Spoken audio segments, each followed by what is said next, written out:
नमस्कार, खबर उत्तराखंड देख रहे हैं आप। मैं हूं आपके साथ चविष्काती। रुक करते हैं खबरों की ओर। उत्तराखंड विधानसभा सत्र खत्म होने के बाद उधम सिंह नगर के जसपुर विधायक ने भाजपा सरकार पर जमकर निशाना साधा और बोले कि इस बार वर्षा अधिक होने के कारण भू कटाव बहुत हुआ है, लेकिन सरकार और अधिकारियों की तरफ से उदासीनता है। पिछले 5 वर्ष से ये मांग हमने की है कि छोटे छोटे तटबंध बन जाते तो भू कटाव को रोका जा सकता था। जमीन कटने पर किसानों को सरकार की तरफ से कोई मुआवजा नहीं दिया जाता। वही मांग की गई है कि नदी के किनारे जिनकी जमीन कट गई है उनका लोन माफ किया जाए, बिजली का बिल माफ किया जाए और उनको उचित मुआवजा दिया जाए, लेकिन सरकार का इस पर कोई संतोषजनक जवाब नहीं है।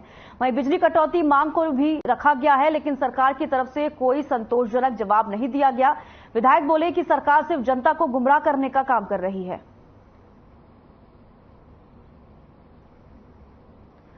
तो बीजेपी विधायक ने भू कटाव को लेकर निशाना साधा है। साथ ही आपको बता दें कि उनका कहना है कि जनता को सरकार जो है गुमराह कर रही है।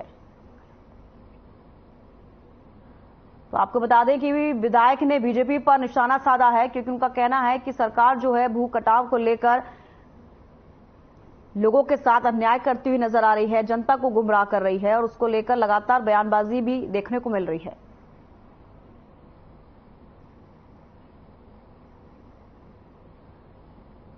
आपको मालूम है कि आपके अधिक वर्षा होने के कारण भू कटाव बहुत हुआ, लेकिन सरकार की तरफ से बड़ी उदासीनता है, अधिकारियों की तरफ से उदासीनता है। हमारा कहना है कि भाई बारिश अधिक हुई, हम नहीं रोक सकते, लेकिन ये व्यवस्था बन सकती थी। पूरे पिछले 5 वर्ष में यही मांग करता रहा है कि तटबंध छोटे छोटे बनने चाहिए, पिचिंग लगनी चाहिए, जिससे कि लोगों की भूमि ना कटे। लेकिन किसानों की जमीन बाढ़ में कट जाती है, न किसानों को उसका मुआवजा मिलता है। और एक जगह उन्होंने कहा है कि हम बंजर जमीन के लिए मुआवजा देते हैं, जिसको बदले में दी जाएगी। उसका जवाब मंत्री जी नहीं दे पाए। मेरा कहना है कि किसी भी जमीन कटने पर उसको कोई मुआवजा सरकार नहीं देती। मैंने मांग की कि जिनकी जमीन नदी में कट गई उनका लोन माफ किया जाए, बिजली का बिल माफ किया जाए और उनको उचित मुआवजे की व्यवस्था की जाए, लेकिन सरकार का इस पर संतोषजनक जवाब नहीं मिला।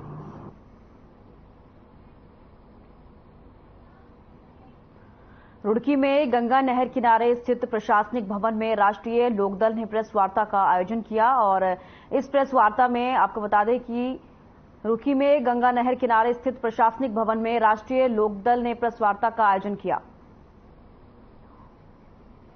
और इस प्रेस वार्ता में राष्ट्रीय लोकदल के पदाधिकारी ने जानकारी देते हुए बताया कि देवेंद्र टिकोला को राष्ट्रीय लोकदल युवा का प्रदेश अध्यक्ष नियुक्त किया गया है।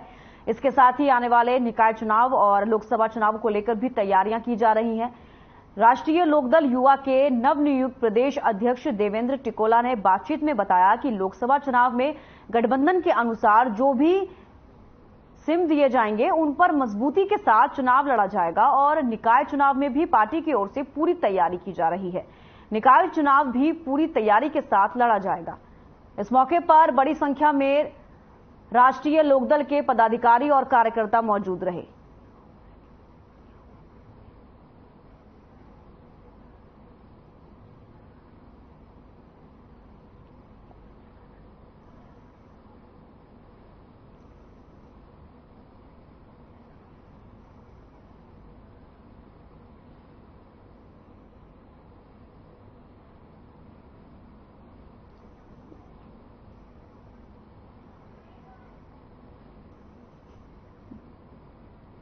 विश्वास देता है पार्टी के लिए, राष्ट्रीय लोकदल के लिए सच्चाई ईमानदारी से और सभी समाज के पड़ोसी, गरीब, किसान, मजदूर, युवा भाइयों को साथ लेकर अपनी पार्टी का प्रदेश में परचम लहराने का काम कर।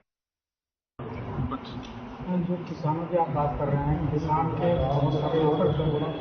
उनसे भी बात की है, उनसे भी ऐसा है किसानों की कोई भी किसानों की जो भी आवाज़ उठाने वाला, वो जो किसान संगठन हो या राजनीतिक पार्टी हो, हम सबको साथ लेकर किसानों की आवाज़ उठाने का काम।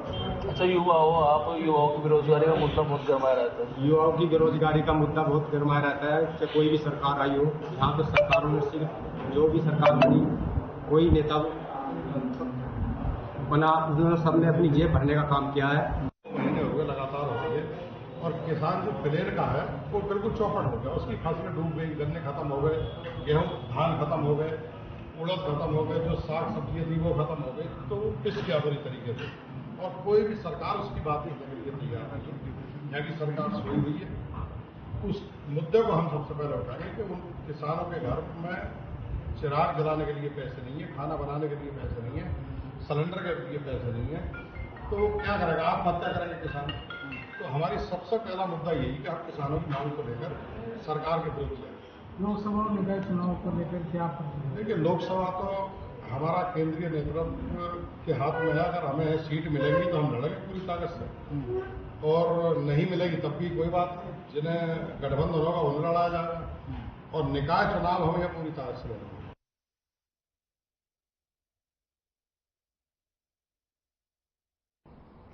पीलीभीत रोड स्थित कांग्रेस कार्यालय पर खटीमा विधायक और उपनेता प्रतिपक्ष भुवन चंद्र कापड़ी ने एक प्रेस कॉन्फ्रेंस आयोजित की, जिसमें उन्होंने विधानसभा सत्र के दौरान उठाए गए मुद्दों की विस्तृत जानकारी देते हुए भाजपा सरकार की नीतियों पर निशाना साधा और बताया कि सरकार सत्र की अवधि को कम कर जनता के मुद्दों को दबाना चाहती है। उन्होंने कहा कि सत्र लगभग 60 दिन चलना चाहिए ताकि जनता के सभी मुद्दों को सही तरीके से उठाया जा सके। उन्होंने कहा कि अघोषित बिजली कटौती, अतिक्रमण के नाम पर जनता को उजाड़ने, आपदा से हुए नुकसान का मुआवजा, जनहित के लिए सत्र के समय को बढ़ाने, उत्तराखंड राज्य आंदोलनकारियों के लिए दिए गए 10% आरक्षण में संशोधन, घपलेबाजी, आउटसोर्स की एजेंसियों की जांच आदि सभी मुद्दों को विधानसभा सत्र के दौरान सही तरीके से उठाया गया, लेकिन सरकार ने कोई भी संतोषजनक जवाब नहीं दिया। सरकार अपनी जिम्मेदारियों से भाग रही है।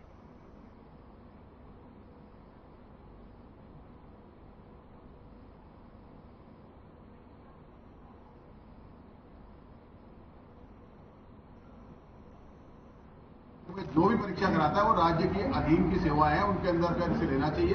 तो आदरणीय विधानसभा अध्यक्ष जी का मैं धन्यवाद करता हूं कि उन्होंने तत्काल प्रभाव से प्रवर समिति को इसे भेजा, समिति का गठन कर दिया है और 15 दिन के अंदर इसमें सुधार कर विशेष सत्र बुलाकर इस विधेयक को पास करने की बात ने आपदा पे सरकार से बात करी, आप कब तक मुआवजा देंगे, पिछली आपदाओं का आपने मुआवजा नहीं दिया, सरकार संतोषजनक उत्तर नहीं दे पाई। हमने अतिक्रमण पर बात करी कि आप प्रदेश में बुलडोजर चला रहे हैं, जो वर्षों से 4 पीढ़ियों से लोग रह रहे हैं, जिनका व्यापार है उसे आप उजाड़ रहे हैं। या तो अति आवश्यक हो तो उनकी पुनर्वास की व्यवस्था होनी चाहिए, उसके बाद अतिक्रमण की बात होनी चाहिए। हमने सरकार से कहा कि आप क्या राज्य के आउटसोर्स की एजेंसियों में जो C और D ग्रुप की भर्तियां हैं उनमें राज्य का स्थायी निवासी होना कंपलसरी करेंगे? सरकार ने जवाब नहीं दिया।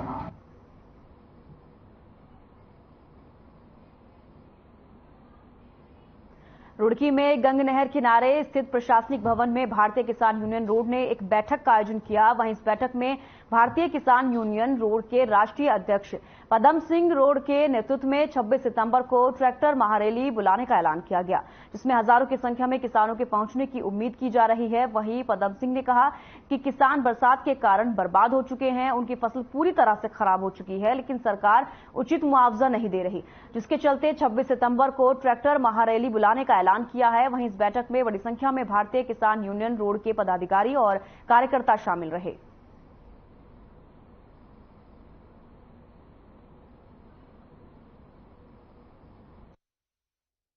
इनका विषय यह रहा, जो आपको तो पता है जिला हरिद्वार के अंदर जो बाढ़ की स्थिति बनी, उसकी तबाही पूरे क्षेत्र में जो हुई है, उस तबाही को देखते हुए शासन प्रशासन से कई बार बात की गई है कि भाई इसका कोई रास्ता निकाले, किसानों को राहत देने का काम करा जाए। लेकिन कई बार बात करने के बाद भी केवल कोरे आश्वासन मिले।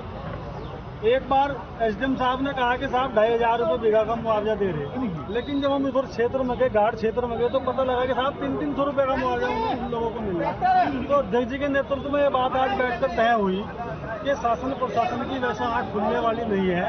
तो एक बड़ी रैली के माध्यम से एक 26 सितंबर को एक बड़ी रैली ट्रैक्टरों की यहाँ रुड़की के अंदर करी जाएगी और किसानों की जो आवाज़ है उसको पूरी प्रमुखता के साथ उठाया जाएगा। शासन प्रशासन को यही बताने के लिए आज हमने मीटिंग का आयोजन किया। उसके हम आज घोषणा कर दी कि तारीख हमें 26 तारीख डेट तय कर दी। उसमें हम यहाँ किसान आवेगा, अपना अपना प्रदर्शन करेगा। यहाँ से जो सरकार या जो सोरी से करने को क्यों नहीं रहेंगे, इसे खोलने के लिए किसान सड़कों पर आ रहा है। उसे लेकर हम यहाँ एक महारैली कर रहे और अपनी बात यहाँ जोरदार ढंग से सरकार के सामने रखें। गन्ना खराब हो गया, धान खराब हो गया, उन मुद्दों को लेकर सब कुछ चकबंदी में बहुत बड़ा भ्रष्टाचार, बिजली पर बहुत बड़ा भ्रष्टाचार है, यही सब समस्या के सामने।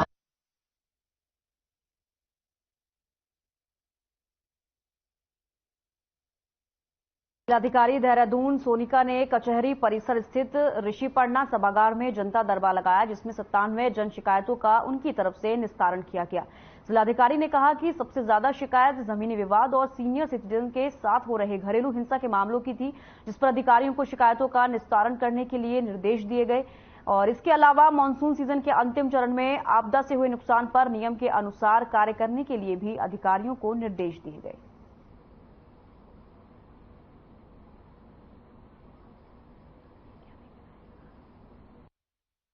करीबन 97 शिकायतें हैं आज हमारी, और हर तरह की शिकायत है। आपदा से रिलेटेड है, एनक्रोचमेंट से रिलेटेड है, लैंड डिस्प्यूट से रिलेटेड है, सीनियर सिटीजन से रिलेटेड काफ़ी शिकायतें आ रही हैं, जिसमें कि घर में डोमेस्टिक वायलेंस या कुछ इस तरह की चीज़ें हो रही हैं।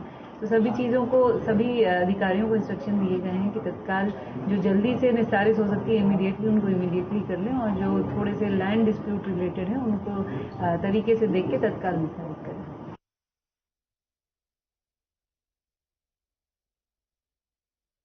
2 दिन बरसात के बाद गोला नदी में सिल्ट आने से जल संस्थान के फिल्टर प्लांट में भी सिल्ट आ गया है, जिस वजह से पूरे शहर की पेयजल सप्लाई बाधित हो गई है। शहर के हजारों लोगों को अब पेयजल किल्लत से जूझना पड़ रहा है। पेयजल किल्लत से परेशान जनप्रतिनिधि और स्थानीय लोग परेशान होकर जल संस्थान के दफ्तर पहुंचे, जहां जिम्मेदार अधिकारी भी नहीं मिले। लोगों का कहना है कि शहर में कई जगह पेयजल किल्लत है, वहीं जल संस्थान की तरफ से टैंकरों के माध्यम से पेयजल सप्लाई कराई जा रही है। स्थानीय लोगों का कहना है कि शुद्ध पेयजल पहुंचना जल संस्थान की जिम्मेदारी है, लेकिन यहां कोई सुनने वाला नहीं है। वो लोग दूर दराज से पानी भरकर लाने को मजबूर हैं।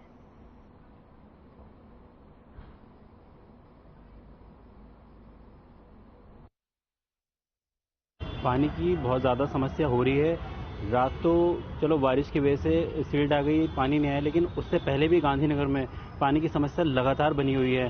पहले ये लोग शाम को 4 बजे पानी छोड़ते थे, लेकिन लगातार 1 हफ्ते से पानी 7:30 बजे भी नहीं छोड़ रहे हैं। सुबह में 5 से लोग 3-3 बजे उठ के मोटर चला रहे हैं, लेकिन पानी नहीं मिल पा रहा है। और ये पानी 1-8 घंटे के लिए छोड़ रहे हैं, तो इस वजह से पानी मिल जा रहा है। और पानी की समस्या इतनी ज़्यादा हो रही है कि छोटे छोटे बच्चे स्कूल नहीं जा पा रहे हैं, वो पानी भर रहे हैं 2-2, 3-3 किलोमीटर जा के। जो बुजुर्ग जिनको घर में आराम करना चाहिए वो पानी भर के लेके आ रहे हैं। महिलाएं, माताएं सब परेशान है, क्योंकि बिना पानी के तो कोई भी काम नहीं हो पाता है। आज बड़े अफसोस और बहुत शर्म की बात है कि आज हमारा हल्द्वानी शहर कभी बिजली के अंधकार में डूब रहा है, तो कभी पानी के अंधकार में डूबा पड़ा है। आज स्थिति यह है कि हल्द्वानी शहर में, पूरे शहर में पानी की इतनी बड़ी दिक्कत हो रही है कि लोगों को पानी के लिए तरसना पड़ रहा है। लोग, हमारी मातृशक्ति, हमारी माँ बहनें 1-1 बाल्टी पानी भरने के लिए दूर दराज से बाल्टियों में पानी भर के ला रही हैं। आज मैं जल संस्थान अधिशासी अभियंता से मिलने के लिए आया था, और बड़े अफसोस की बात है कि यहाँ पर कोई भी अधिकारी यहाँ मौजूद नहीं है जिससे मैं वार्ता कर सकूँ। लेकिन मैं आप लोगों के माध्यम से ये बताना चाहता हूँ कि अतिशीघ्र पानी की समस्या को दूर नहीं किया गया तो हम लोग आंदोलन करने को बाध्य होंगे, जिसकी जिम्मेदारी शासन प्रशासन की होगी।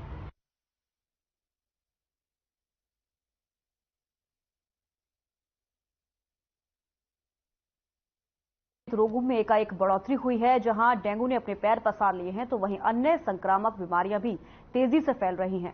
आपको बता दें कि बेस अस्पताल की मुख्य चिकित्सा अधिकारी का कहना है कि रोजाना 1000 से अधिक मरीजों को डॉक्टर देख रहे हैं। इसके अलावा डॉक्टरों को पर्याप्त मात्रा में स्वास्थ्य सुविधाएं दिए जाने के साथ इलाज में किसी प्रकार की कोई कमी न रखने के निर्देश दिए गए हैं।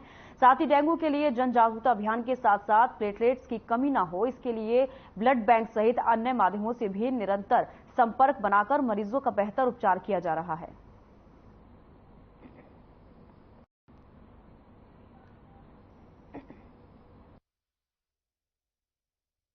ओपीडी में हमारे डेली 1000 से ऊपर पेशेंट आ रहे हैं, और मंडे ट्यूसडे काफी भी रश रहता है। वीकेंड में थोड़ा कम हो जाता है, और फीवर के पेशेंट काफी आ रहे हैं। मेडिसिन में सबसे ज्यादा भीड़ है। आज के दिन डेंगू में हमारे पास मॉर्निंग रेमेडी में 21 पेशेंट है, और दवाइयों की ऐसी पूरी व्यवस्था है हमारी, कोई ऐसा इशू नहीं है। प्लेटलेट्स बन रहे हैं। इस समय तो फीवर ज्यादा है क्योंकि मौसम भी चेंज हो रहा है, और कुछ डायरिया के पेशेंट हैं। व्यवस्था है हमारे पास मेन तो बेड्स की है, तो हमने फिलहाल तो हमने 24 तक का तो रिजर्व कर ही रखा है। आवश्यकता पड़ेगी तो फिर हम एक्सपेंड करेंगे उसको। मॉस्किटो नेट्स हैं, दवाइयाँ होनी चाहिए, इंजेक्टेबल पैरासिटामॉल और ये सारी चीज़ें, फ्लूइड्स हैं, प्लेटलेट्स हैं, तो ये सारी इस समय कोई इशू नहीं हमारे पास अवेलेबल।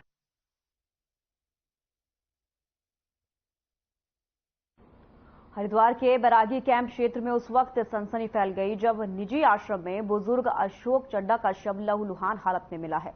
बुजुर्ग की गला रेत कर निर्मम हत्या कर दी गई है। घटना की जानकारी मिलते ही पुलिस के आला अधिकारी मौके पर पहुंचे और शव को पोस्टमार्टम के लिए भेजा। आपको बता दें कि नगर कोतवाली क्षेत्र के विष्णु घाट के पास भी 22 साल के एक युवक की गोली मारकर हत्या हुई थी और अभी पुलिस युवक के हत्याकांड से पर्दा उठा नहीं पाई थी कि ऐसे एक ही दिन में दूसरे हत्याकांड ने पुलिस को चुनौती दे दी है। पुलिस रंजिश, लूट जैसे सभी पहलुओं पर जांच कर रही है।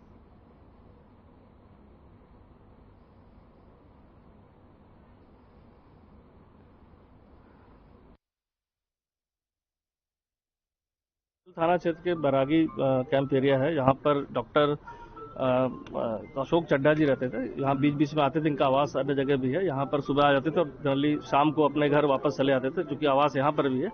तो यहाँ पर कुछ दिनों से उन्होंने किराएदार भी रखा था जो अभी यहाँ पर नहीं है, और इनकी गला काटकर हत्या करने का भी जो मिला है बॉडी के एग्जामिनेशन से, तो ऐसा लगता है कि जो यहाँ पर किराए पर रह रहा हो कहीं उसने कोई आपराधिक वारदात को अंजाम ना दिया हो। बाकी एक केयर टेकर भी है, उनके अनुसार ये घटना करीब शाम की है। जब वो वापस आए 2-3 घंटे बाद, तब उनको डेड बॉडी दिखी और पुलिस को सूचना दी गई।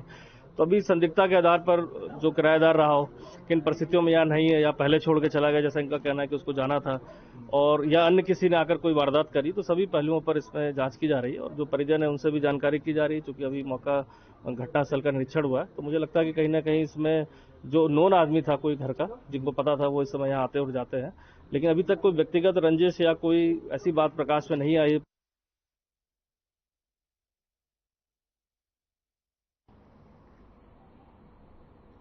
कालागढ़ डैम के कैचमेंट एरिया सहित पहाड़ों पर लगातार मूसलाधार बारिश होने से डैम जलाशय का जलस्तर तेजी से बढ़ रहा है, जिसके चलते कालागढ़ में स्थित सेडिल डैम से 2000 क्यूसेक पानी सीधे रामगंगा नदी में छोड़ा गया। बता दें कि डैम का जल स्तर 360.200 मीटर हो गया। वहीं जलाशय के जलस्तर में बढ़ोतरी के चलते विभागीय स्तर पर डैम के जलाशय से पानी को निकालने का निर्णय लिया गया। वहीं रामगंगा बांध खंड के एक्सीएन नीरज त्यागी ने बताया कि जलाशय का जलस्तर 360 मीटर से अधिक होने के बाद पानी को निकालना शुरू कर दिया गया है।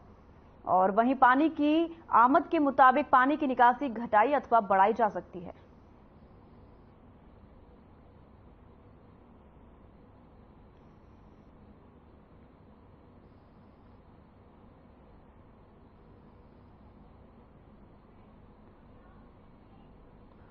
जनपद उधम सिंह नगर में खटीमा स्थित एकलव्य आदर्श आवासीय जनजाति विद्यालय में छात्राओं ने ड्रेस की नाप लेने आए दर्जियों पर छेड़छाड़, अश्लील शब्दों का प्रयोग और आपत्तिजनक व्यवहार का गंभीर आरोप लगाया है। वहीं विद्यालय के तत्कालीन प्रधानाचार्य और महिला शिक्षक सहित 3 शिक्षकों पर भी इस दौरान लापरवाही का आरोप लगाया गया है। आपको बता दें कि बीते दिनों विद्यालय में ड्रेस नाप लेने के दौरान दर्जियों पर छात्राओं ने छेड़छाड़, अश्लील शब्दों का प्रयोग और आपत्तिजनक व्यवहार का आरोप लगाते हुए अभिभावक संघ के अध्यक्ष राजवीर सिंह राणा और अभिभावकों को अवगत कराया था कि जिस पर उन्होंने तत्कालीन प्रधानाचार्य अशोक आर्य से शिकायत की थी, लेकिन उन्होंने कोई कार्रवाई नहीं की। इसके बाद अभिभावकों और छात्राओं ने स्कूल परिसर पहुंचकर जमकर हंगामा काटा।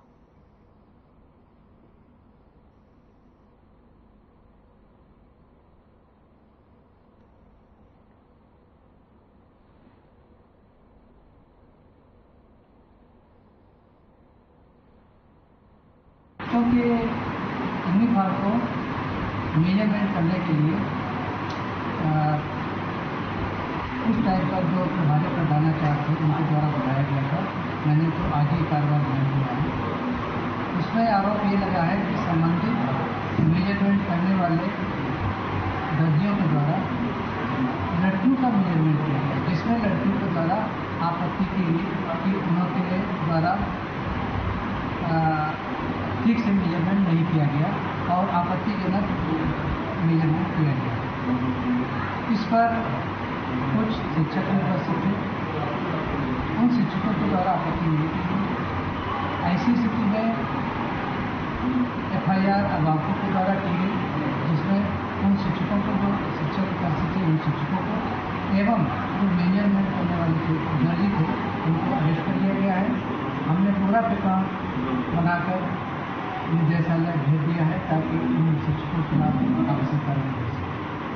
जो विद्यालय प्रशासन है, विशेष तौर में जो शिक्षक हैं, उनकी घोर लापरवाही कि बाहर से जो मेजरमेंट लेने के बच्चों की नाप लेने के लिए कपड़ों की आए, उन लोगों ने बच्चों के साथ में अश्लील अभद्रता करने के बावजूद शिक्षक अपने मोबाइलों में व्यस्त थे, जिस कारण से उन लोगों को अपने मनमौजी करने का मौका मिला। कुछ लोग जो सिद्धार्थ चौधरी के जो लोग हैं, सिद्धार्थ गारमेंट्स के जो लोग हैं, जिनको टेंडर मिला, 4 उनके, एक स्वयं उनका सिद्धार्थ का जो ऑनर था वो, प्लस उनके 3 वर्कर और 4 यहाँ का स्टाफ।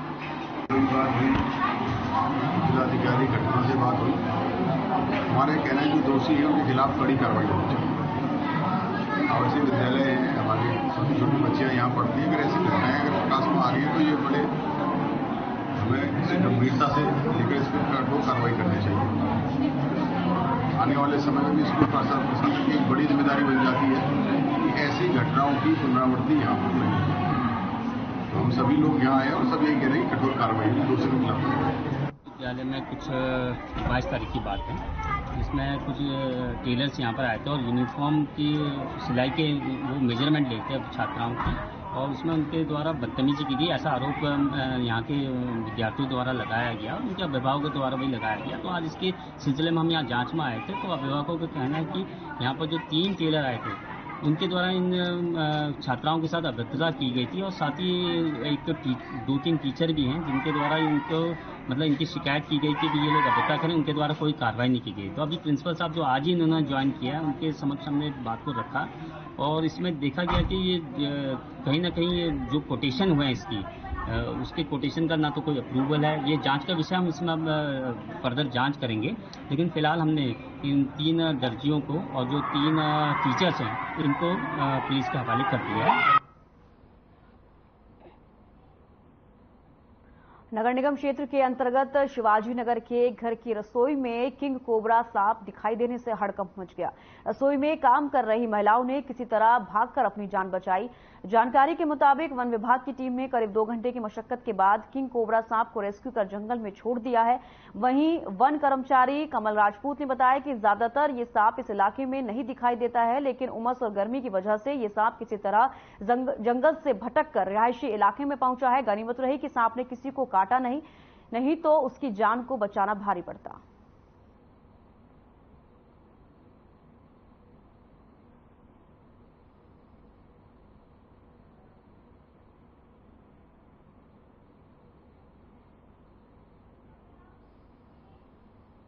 तो सीधे चलते हैं देहरादून, जहां पर ग्लोबल इन्वेस्टर समिट 2023 इन्वेस्टर्स के साथ बैठक हो रही है, जहां पर सीएम धामी शामिल हैं।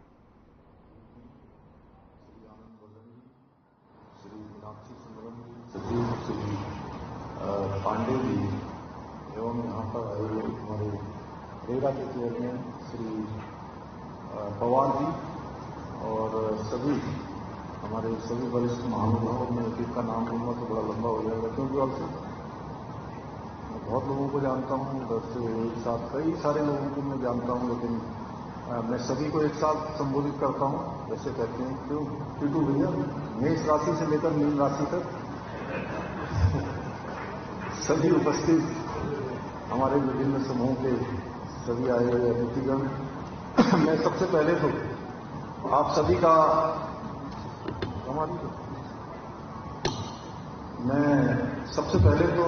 का आज यहाँ पधारने पर आप सभी का अपनी ओर से सभी का स्वागत करता हूँ, सभी का अभिनंदन करता हूँ। ये हमारे लिए बड़ा अवसर भी है कि सामने अभी हम लोग एक ऐसा कार्यक्रम कर रहे हैं, एक समारोह कर रहे हैं और उसके लिए पहले से इस प्रकार की बैठकें कर रहे हैं।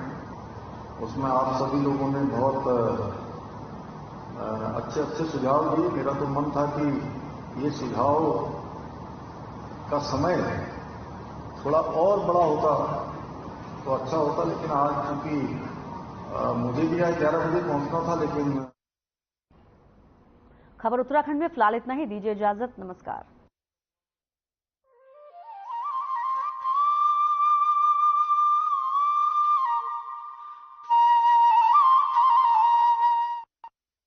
Download the song really fast.